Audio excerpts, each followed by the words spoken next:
Can this be true? Is the winter fuel payment really coming back? Prime Minister Keir Starmer has just backtracked on Labour's first big policy decision.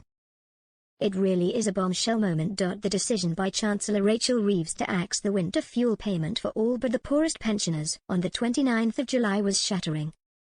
It showed us exactly what this new Labour government was about. Reeves seemed to relish stripping 10 million pensioners of vital support worth up to £300 every winter. She thought it showed she could make tough decisions, but she wasn't prepared for the backlash. While many wealthy pensioners don't need the money, around 2 million who are just above the poverty line desperately do need it. The move became symbolic of a government and chancellor that didn't get it. Now it looks like Starmer has done an awkward reverse ferret. But pensioners shouldn't celebrate just yet. As we have learned to our cost, you have to watch what Sir Keir says very, very carefully. He's a lawyer, after all. So what did he say?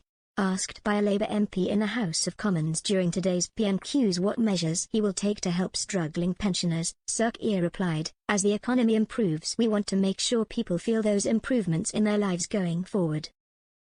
He then added, "That is why we want to ensure that as we go forward, more pensioners are eligible for winter fuel payments." More pensioners. Not all pensioners, as was the case before. Just more. How many more? Sir Keir didn't say. 1 more? 2 more? 1 million more? All 10 million? We just don't know. The winter fuel payment isn't that expensive in the general scheme of things. It costs just £1.5 billion a year, but the symbolism is huge. So Labour could afford to restore it for all. Individually means testing the payment so that only some pensioners get it might be an option. But means testing would be hugely complicated. Whitehall's Stone Age computer systems would collapse.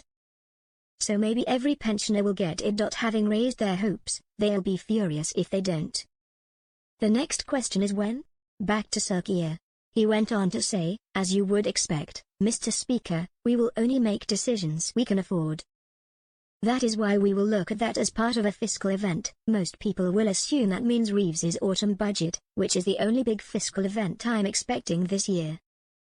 It would also allow Labour to restore the winter fuel payment just before winter, when it's paid.